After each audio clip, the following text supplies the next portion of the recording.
concept of super specific how. I really liked it. It's like how you focus on the solid how and not on the what and why, because the other way around is very famous, right? People always often say that you need to be able to articulate the what, you need to be able to give the context of why you're doing something, and why and what definitely had like a lot of importance. But the part of how and being able to, walk people through and being able to help people see a vivid picture is not given that much of a focus on. And it's not just in cohort courses or not just in business, right? It's going to be useful for product pitches, it's going to be useful for our everyday conversation.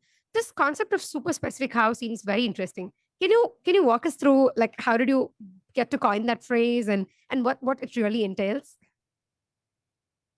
Yeah. So I originally coined that phrase through the lens of core-based courses. But as you said, it really applies to anything that you are writing, building, any pitch that you're sharing. And, I think the insight came from how most people spend 80% of the time talking about what and why, and then Mm, 20% on how, when really it should be flipped. It should be 20% on the what and why, 80% on the how. And my caveat for that is it depends on how controversial the idea is. The more controversial the idea is, the more you should spend time describing the what and the why, so people mm, understand what it is and contextualize it, and then a bit on the how. But many ideas are ones that are relatively straightforward, that people kind of already intuitively get.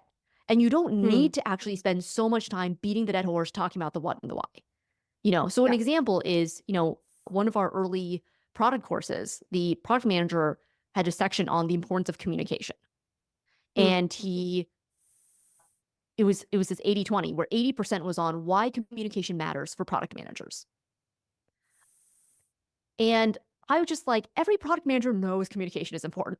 Like, I mean, maybe very junior people don't, but the people who are taking your course know that communication is important. Like, you do not need to make this argument, right? Like, it is yes. known, it is agreed upon, right? So the hard part is the how. So Mm, how do you communicate when you don't have formal authority? How do you communicate to tell hard news to stakeholders and your CEO for telling them something they don't want to hear? How do you influence engineers when you are not technical? mm, These are all the how, meatier, trickier questions that you should spend the majority of your time talking about those things and teaching those concepts, not on saying like communication is so important, because product managers need to share their ideas, blah, blah, blah, blah. Like that's too obvious, right? yeah. So I think it depends on your audience's knowledge, your baseline knowledge, and then be Mm, really honest with yourself about how controversial is the claim that you're making.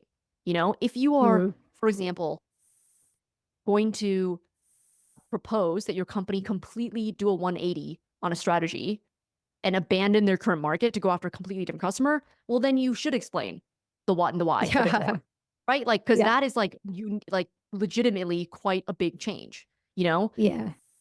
But if you're proposing a certain strategy for, increasing growth by 20% this quarter or something, Mm, like, you don't need to explain why growth is important. And right. And like, everybody gets it.